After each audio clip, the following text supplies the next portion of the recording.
Hello everybody, welcome to our first installment of our Blood Brothers current events and question and answer session. Um, just want to start out by saying that I officially have a Blood Brothers video section on my YouTube channel now. So if you want to find any of my past videos, you can just go over here and take a peek.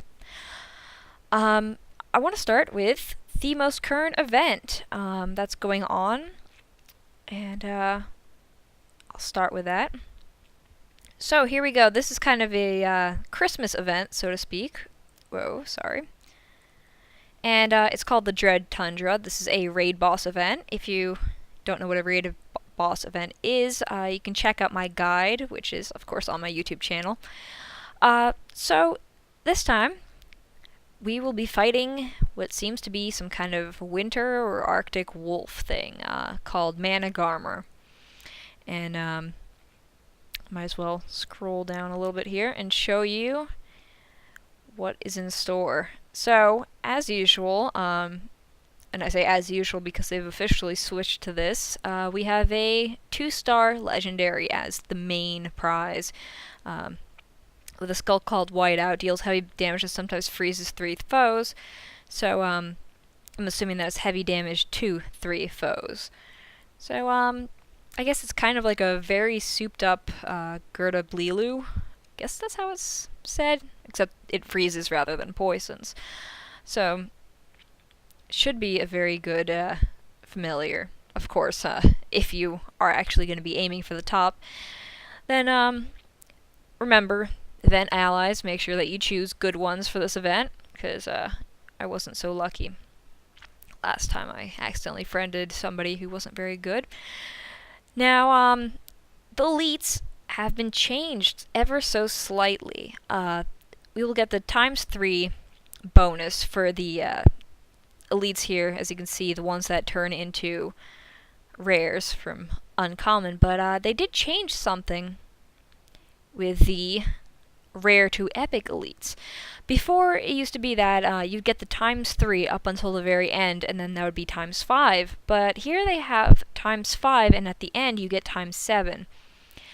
So in other words, the more of these guys you have, the better your arsenal is going to be, especially if they're evolved to the last form.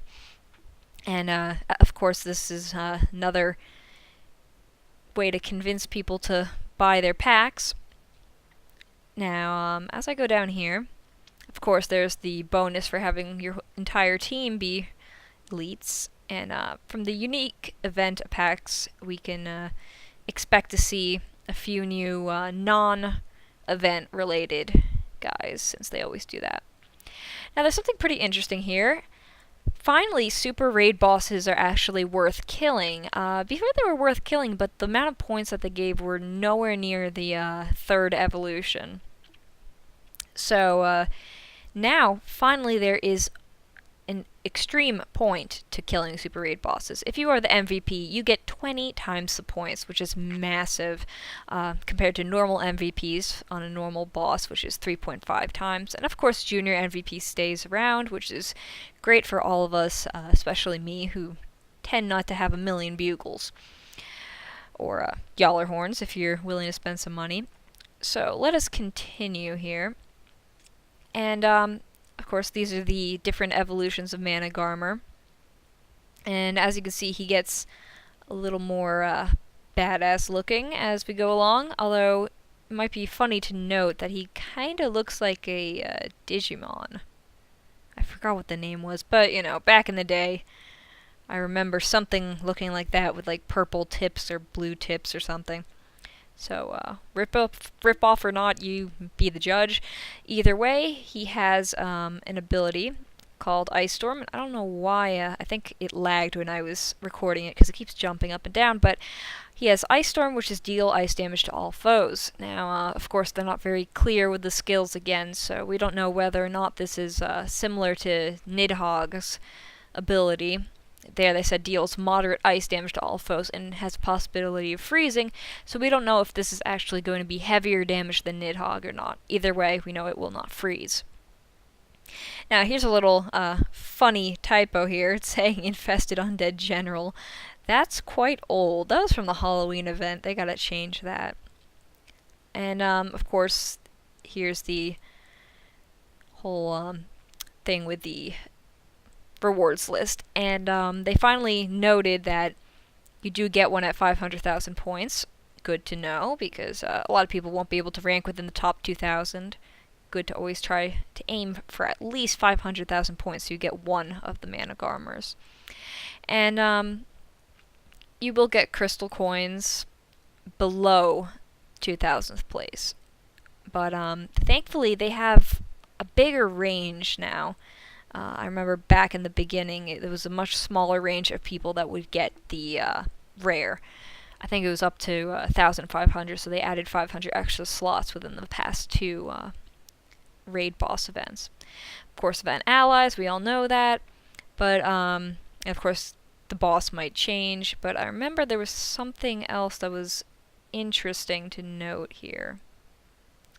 Here we go. That's what it is. Phantom bosses can only be fought for 10 minutes, also spawn.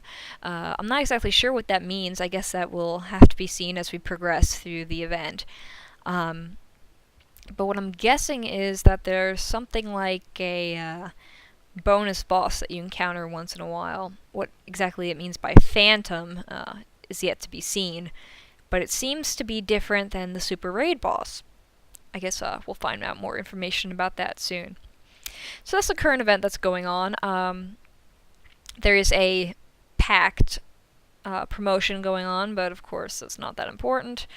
And also that there's 7 days to do this. A whole week will give us plenty of time to get a lot of rares, evolve into epic, whatnot, kill lots of things. Also, another recommendation is not to participate within the first few days, because you'll just be getting the very low level and low evolution raid bosses.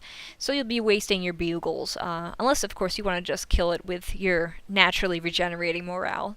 Then of course that's fine, but you don't want to waste bugles on some stuff that will barely give any event points at all. It's actually best to wait until the more difficult bosses appear. And of course, Super Raid Boss will not appear until probably within the last 3 days. So that's all for the current event. Now I want to show you guys something very interesting that happened to me.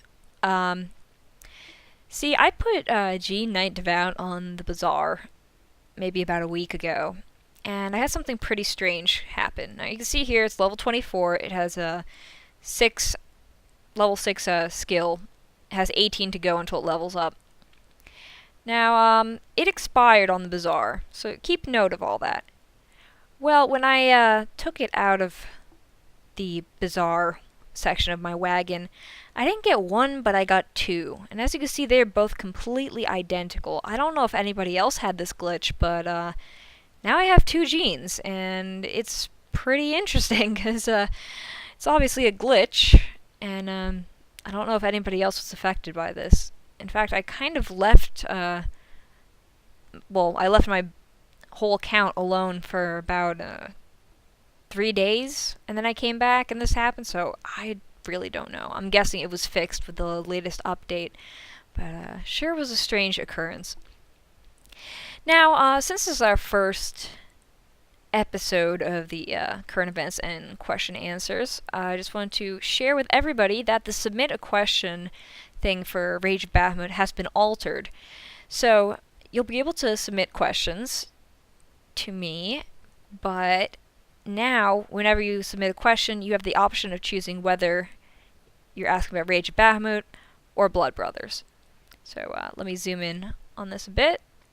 So see, now you actually have a choice to ask about which one.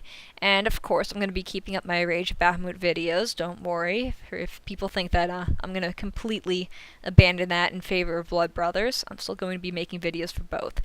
And I think few people also got a little bit panicked that I might be stopping the instructional videos in favor of doing Twitch TV streams. That is completely not the case. I know I uploaded a thing of me playing The Walking Dead, and of course a very stupid video of me eating while my dog stares at me, but rest assured that my original intention with this whole channel was to make, instructional videos about Rage of Bahamut, Blood Brothers, other app games. I may be expanding to other app games, just like I have with Blood Brothers, but I will not be straying because I know a lot of people like the Rage of Bahamut stuff. A lot of people like the Blood Brothers stuff too, which is why I'm expanding, but don't be worried. Stay subscribed and I will continue to deliver. So that's about it for this edition of question and answers. So remember, got a special playlist specifically for Blood Brothers. Check that out if you want to filter out the entire list of videos that I have. And in other little news, unfortunately I missed recording the last PvP event, so I will not have the PvP event guide up until the next PvP event. So just stay put, don't worry, it's not missing, it will eventually be made. In the meantime, if you aren't too familiar with the Raid Boss event, check out my guide. It's pretty comprehensive and has a few tips and tricks on how to do pretty well and expand your damage capabilities. So, until next time, I will have a lot more for you, and hopefully we'll have some questions to answer. See ya.